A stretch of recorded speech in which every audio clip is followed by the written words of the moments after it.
Então vamos lá, os jargões populares mais refutáveis da história. Como aquele: Jesus disse que onde dois ou mais estivessem reunidos, ali ele estaria. Então eu não preciso seguir alguma religião específica. Eu preciso estar reunidos com os irmãos em nome de Cristo. Segundo, não importa a religião, o que importa é eu ser uma pessoa boa. Essa aí é dose, essa é de doer. Terceiro, vamos lá, qual outra? Nada é errado se te faz feliz. Misericórdia, essa é Pai amado. A gente vai responder uma por uma dessas questões. Isso nós já tratamos de modo indireto no vídeo dos mandamentos, tá certo? Sobretudo o primeiro, mas deem uma olhada lá nos vídeos dos mandamentos. Eu acho que eu fiz uma playlist, já fiz a playlist, tem os vídeos lá, dá para vocês acompanharem, tá certo? Então, acompanhe o vídeo dos mandamentos.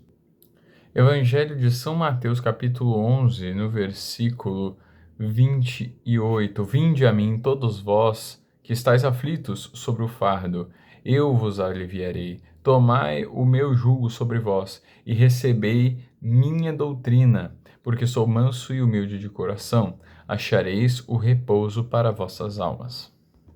Ora, o que é uma religião? É um conjunto de doutrinas que se refere a algo transcendente, algo sobrenatural. E, ora, isso é basicamente, né? Ele está nos dizendo aqui que ele tem uma religião.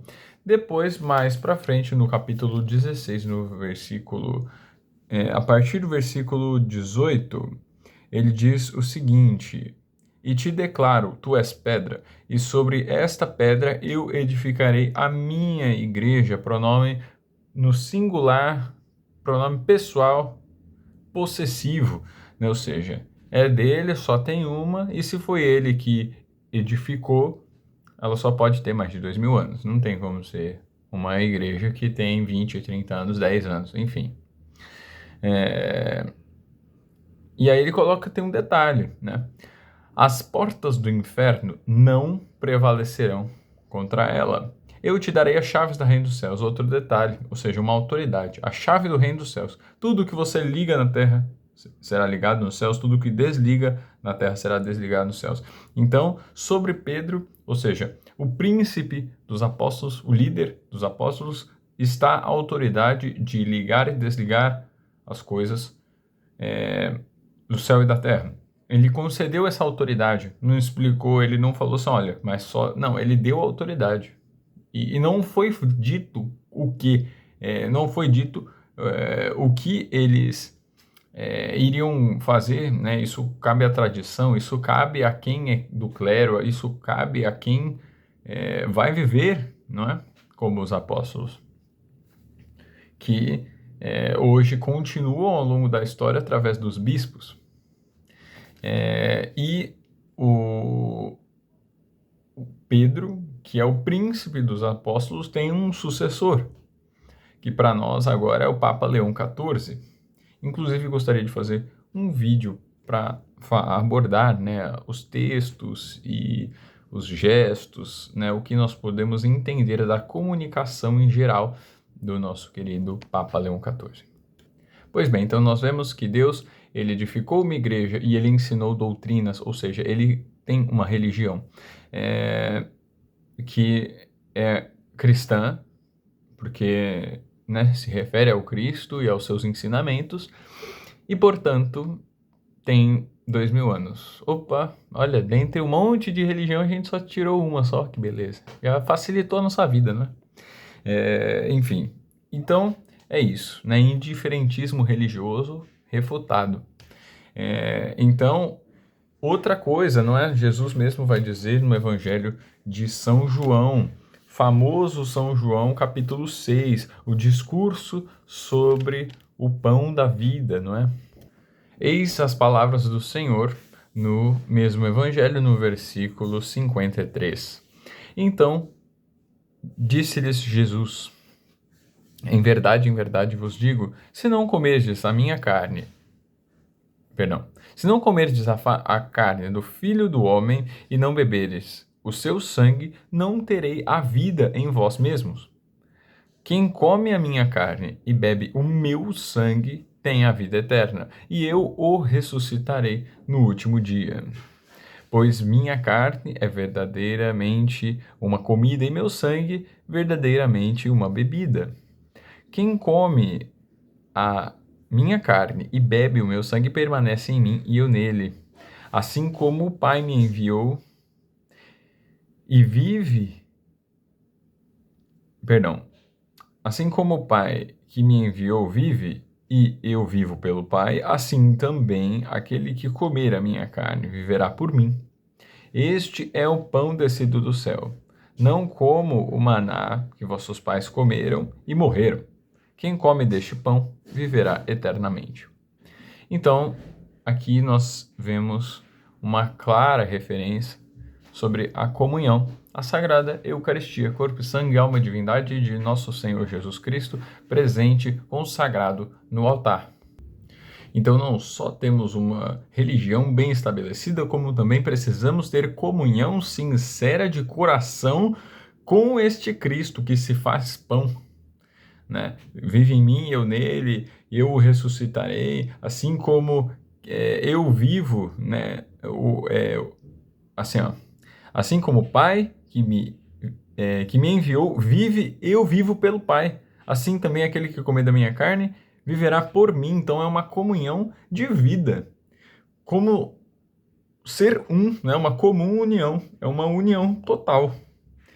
Então, você precisa sim de uma religião e mais que isso, você precisa ter comunhão com esse Deus vivo que pede que essa justa comunhão, não é? Então muitas pessoas dizem, não, Jesus disse que onde 2 ou mais estivessem reunidos, ali eu estarei. Isso é fato, Jesus disse isso mesmo, isso é a mais pura verdade, mas ele não disse que para nossa salvação nós precisamos estar na presença dele. Ele disse que para nossa salvação nós precisamos ter comunhão com ele, comer da carne dele e beber do seu sangue. Isso que ele nos diz. Estar na presença dele não quer dizer que você vai ser salvo. É muito bom, claro, estar na presença dele, mas ele nos pede algo muito mais íntimo, que é uma comunhão de coração, né, como um só. A ideia é ser um só, né, como o casamento, né, por isso que o casamento, eu já disse isso no vídeo a respeito do quarto mandamento, eu disse? Ou em outro lugar, enfim, o casamento, ele é o homem e a mulher serem uma só carne, ainda serem seres distintos e individuais, mas eles têm uma comunhão, eles são um só. E essa é a ideia da Trindade. Eles são 3, mas são um, cada um com a sua individualidade, mas eles participam de uma mesma substância, de uma mesma natureza. Enfim, então é isso, ok? Então nós precisamos ter comunhão com Deus. Em uma comunhão, não de qualquer jeito. Ah, não, meu coração tem comunhão. Não, do jeito que ele está falando. Eucaristia, né? E ele estabeleceu a sua igreja para dar as formas de como fazer isso. E ele deu autoridade para eles, ensinou coisas para eles, coisas que não estão nas Escrituras. Né? O mesmo São João, no finalzinho, diz que não está tudo nas Escrituras. Então, né, esse biblicismo de não, tem que estar na Escritura. A Escritura não diz isso. Não é? Se vai seguir as Escrituras, tem que seguir completo. E ela não diz que ela é suficiente, muito pelo contrário. No capítulo 21, no versículo 25, Jesus fez ainda muitas outras coisas. Se fossem escritas uma por uma, penso que nem o mundo inteiro poderia conter os livros que se deveriam escrever.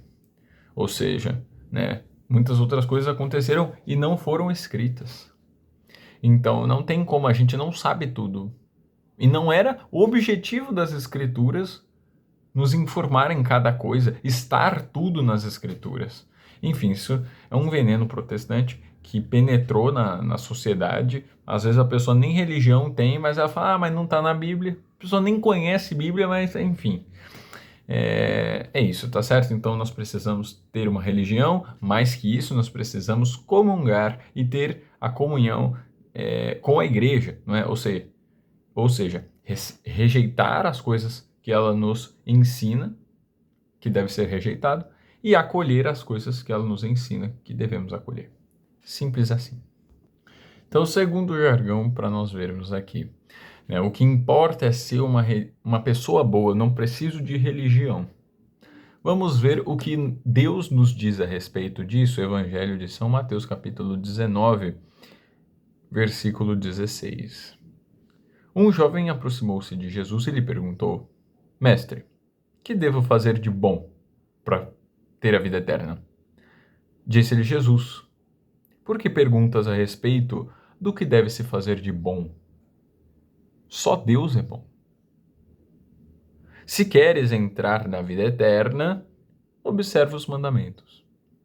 Então, com essa palavra, com essa frase, só Deus é bom, ele nos está dizendo o seguinte: o ser humano é mau até o último fio de cabelo. Pelo menos pós-pecado original. Deus não nos fez mal, ele nos fez para o bem e na nossa essência habita o Espírito Santo. Mas pós-pecado original, acabou.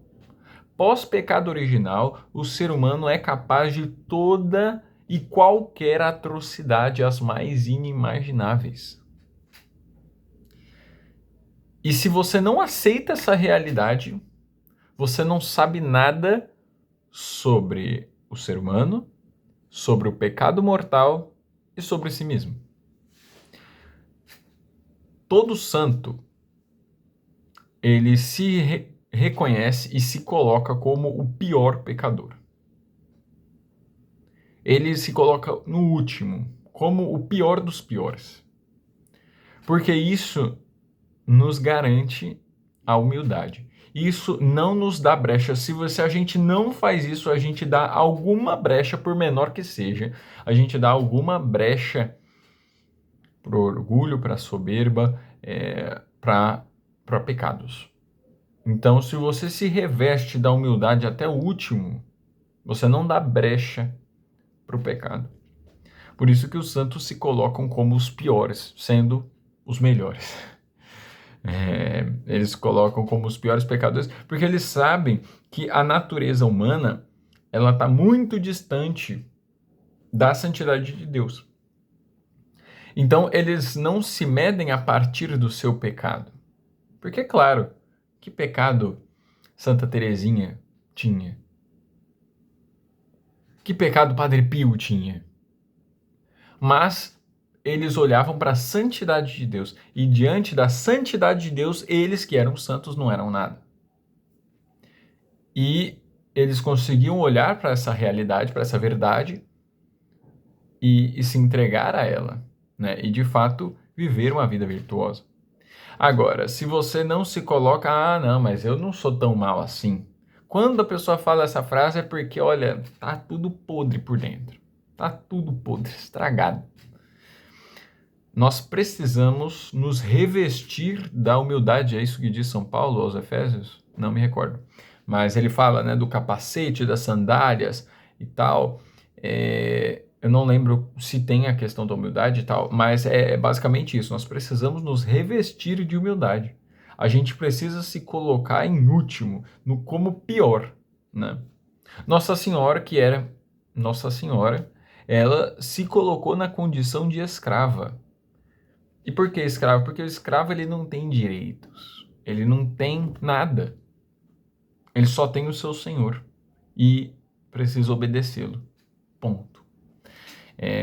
Então é isso, né? A pessoa, não, mas eu não preciso... Primeiro, assim, tem um erro de duas partes. Primeiro, pelo indiferentismo religioso que a gente já viu. E segundo, não, ser bom, cara, você não vai ser bom nunca. Porque o ser humano é mau. Se você não aceitar isso, como se você está falando isso, você não aceitou.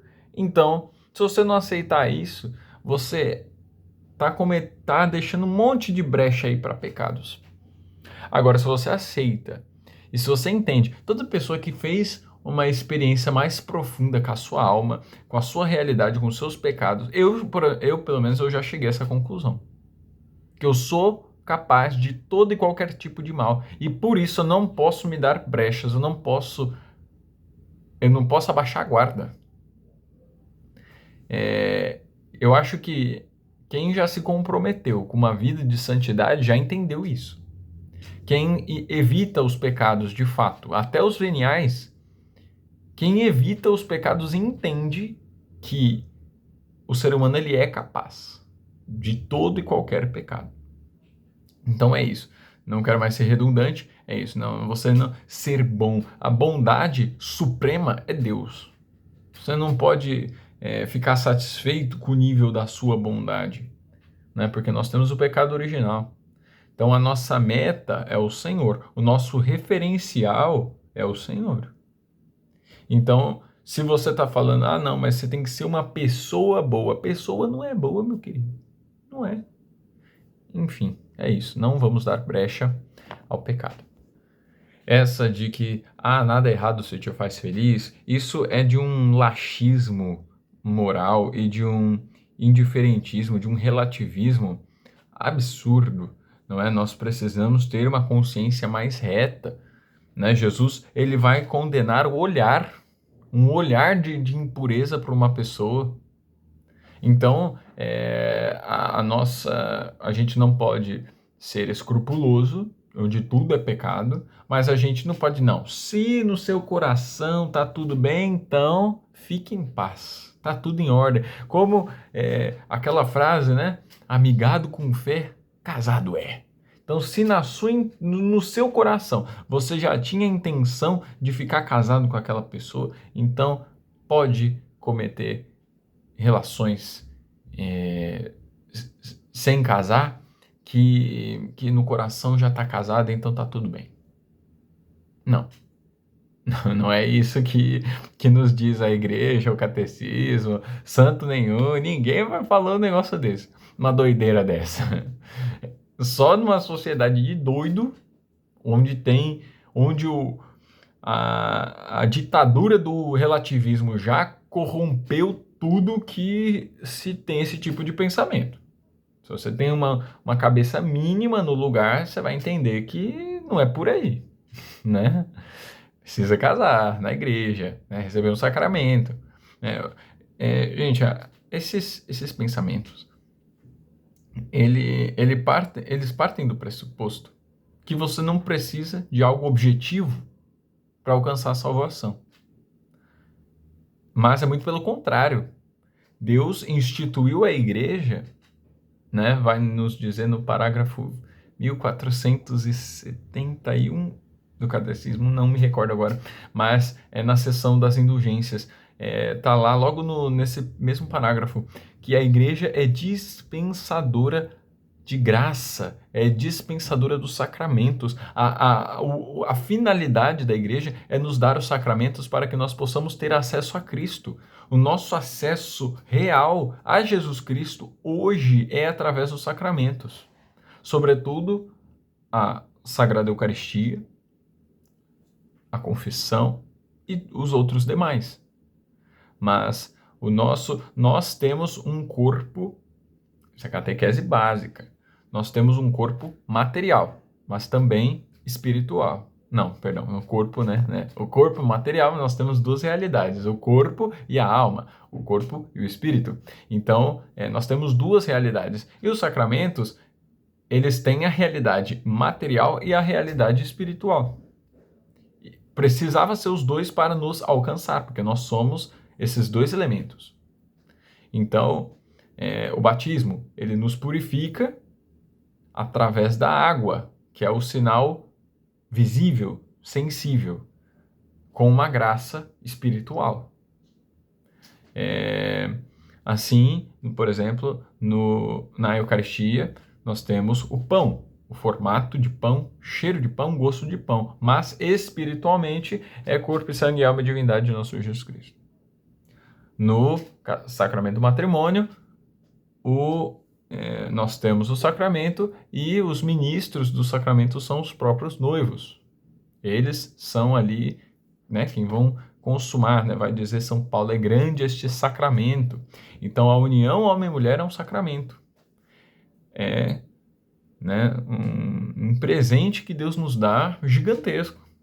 Né? Você se unir a uma pessoa que Deus colocou na sua vida, que você ama, que você quer levá-la para o céu, e de vocês se unirem, vocês se santificam. Olha que benção, que graça. Enfim, então o nosso meio de alcançar a salvação também é material por conta da nossa realidade humana de corpo e alma, perfeito? Enfim, então eu espero que é isso. Deixem nos comentários aí se vocês gostaram. Não queria me alongar tanto, mas enfim, espero que tenha dado para entender. Eu vou ficando por aqui. Muito obrigado, até mais.